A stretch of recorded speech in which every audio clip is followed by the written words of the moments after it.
18.3, third week. It's getting better and better. It is, yeah. I think, I mean, the first thing that comes to mind for me is 800 double unders. 800, yeah, if you finish, if you get that far. If you get that far. And granted, like, that's what I first thought. I'm like, wow, like, everyone's going to have to do 800 double unders, but it's a 14-minute AMRAP for most of you out there. Right. So, yeah, I think, it's exciting. Yeah, I think it's great. Our fourth score, probably one of the more involved workouts that we've seen in regards to variance of movements. I mean, we keep coming back to the double under, but we've got 4 other structured movements that are thrown in there. So it's going to carry a lot of weight if you guys are struggling with efficiency of double unders, if you're worried about the volume that appears there. Maybe take tonight and tomorrow and do your double under practice and hit a hard Saturday. I don't know. We can talk about that a little bit as we go, but they're just going to carry a lot of weight in this workout. And even Neil, if you guys watched the live announcement, said to the camera, he said to Rory that, like, it's a double under workout, man. Like, that's what creates a separation. If you can plan your rest and keep it short and move from there, you probably have a lot of success. So, want to dive in and figure out how they should best attack this thing? Yeah, I think so. Like always, when you're coming out to chill with a warm out, just Nelson's going to work. Yeah, somewhere it'll appear for you guys.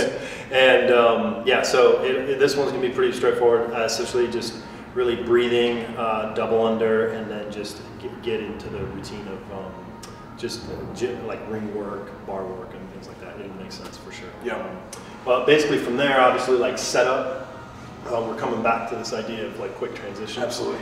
And so the biggest thing that stands out for me isn't necessarily the placement equipment, but the transition into and out of double under. So hopefully you guys are in the habit now of like laying down your rope so you can pick it up, not just like flinging it in the corner of this giant, squirrel's nest. Take time, lay it down, pick it up. Smooth, right? And I think that's the thing, is like smooth, not fast. We talked about that. Absolutely. Yeah, I think that's big, guys. I know, and you even saw it a little bit in the workout tonight. If you watched Kyle and Neil attack this thing, is that speed matters, but it's over the 14-minute time domain or over the entire course of the 2 rounds, not early. And it's easy, I think, to let your heart rate spike and to get into a movement like double unders and or even the overhead squat as we start to get into the workout of making the decision between, just because you can do something unbroken doesn't mean you should do something unbroken. And when it comes to thinking about being smooth throughout the workout, that includes, like Nick mentioned, your transitions, and then even when and if and how to break things up. And that's going to really depend a lot on personal limitations. So I kind of break it down as like, okay, you have to, the athlete that understands his or her limiters the best is going to excel in this workout relative to the other person. Right. And so this is where I think we talked a little bit about, man, like this past year of training and what you've learned about yourself as an athlete, psychologically, mechanically, in terms of breathing, knowing what how many double unders you can do, what pace you can maintain before you start falling apart. Like knowing all this stuff about yourself as an athlete is going to be crucial. So when we talk about the importance of this past year of training, this is where it's going to show.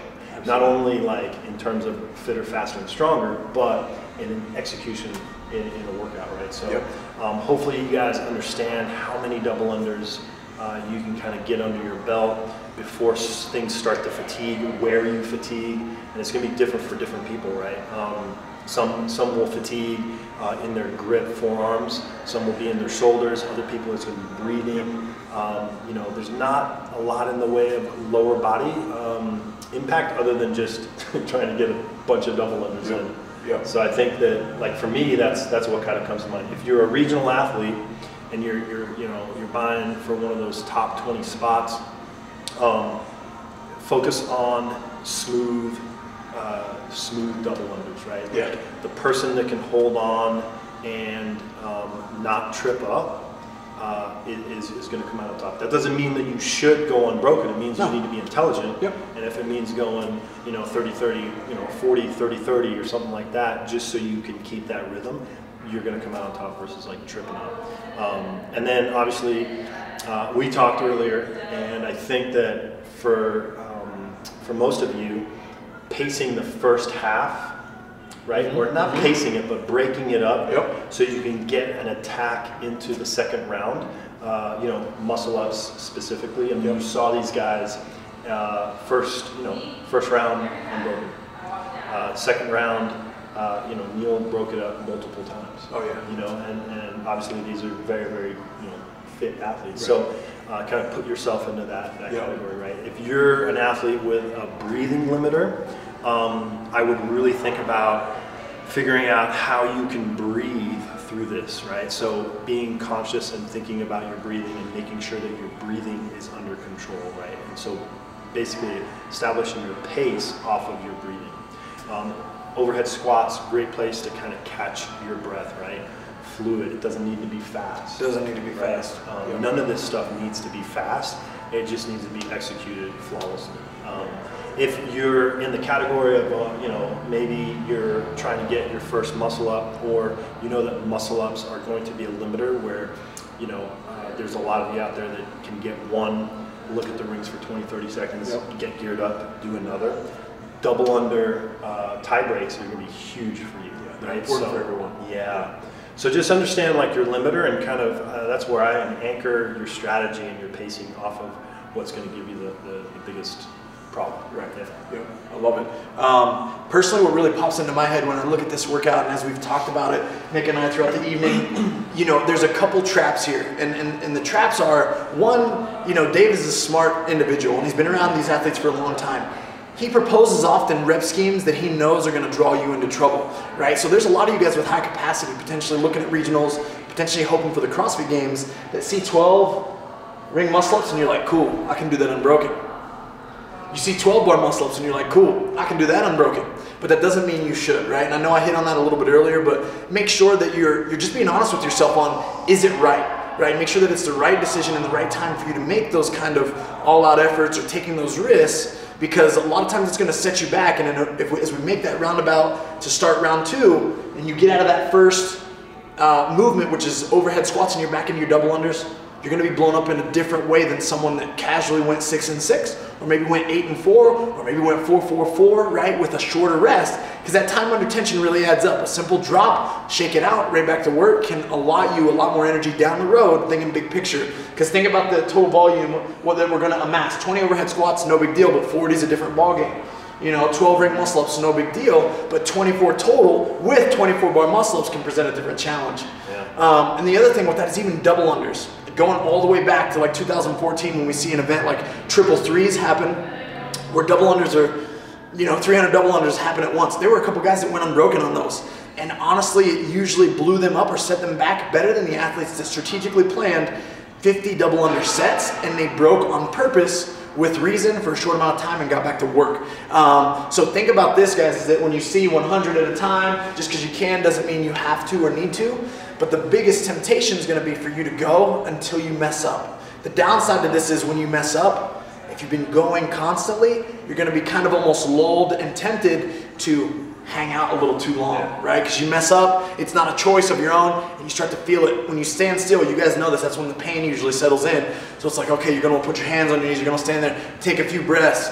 Because if it's not a purposeful break, so you only mess up, you got to try to get back in your rhythm as soon as you can and be mindful of that. So don't be afraid to break up your reps on purpose and do it early and often. It's going to set you into a really good groove, and I think keep you moving throughout the 14 minutes a little bit better than even we saw these two guys do it tonight. Yeah, and I think that's, you just, when I think about the definition of pacing, I think you just hit the nail on the head, right? Like, if you're going to failure on anything, you don't have a pacing strategy, right? And so when we talk about pacing, it doesn't mean, I think there's a lot of confusion out there, like, oh, pacing, I need to just slow everything down.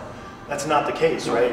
You just need to understand your limiters, and this is why it's really hard to talk about pacing. It is, because everyone's so different. So you need to understand your limiters and then operate within it with quick transitions and a fluid pace, right? And so for me, I think about the double unders.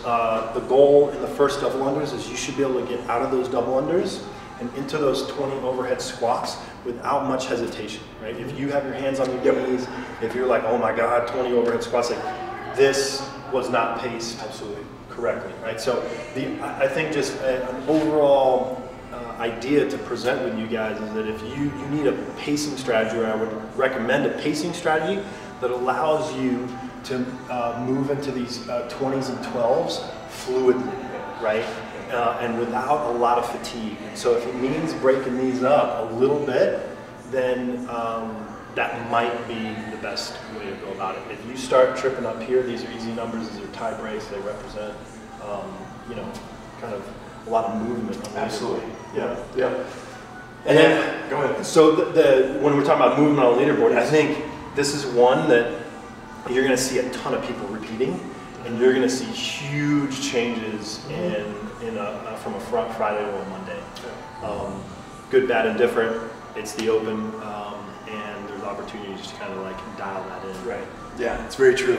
And guys, understand, I mean, again, you know, everything we say here, it's early, we just barely watched this video happen live, so we're giving you feedback as soon as we can. But understand the way the scoring is going to play out, and each one of these 100 is going to be the end of a time cap, or I'm sorry, a tiebreaker essentially, right? So just so you guys know, if you're into round one and you only get, you know, you finish your 100 double unders at 1350, and then you get 1 bar muscle up, and there are 800 other people with 1 bar muscle up, the time that you finish this 100th double under, that 1350 mark, is going to be the tiebreaker. So it's like every time you guys do get to that rope, and especially have some awareness, if it's the end of the workout, guys, and there's, you know, 50 seconds left, and you have an opportunity to get all 100 without breaking, and it might be, you know, you're adapting on the fly, and maybe it's not a part of your game plan, but you're just holding on for dear life.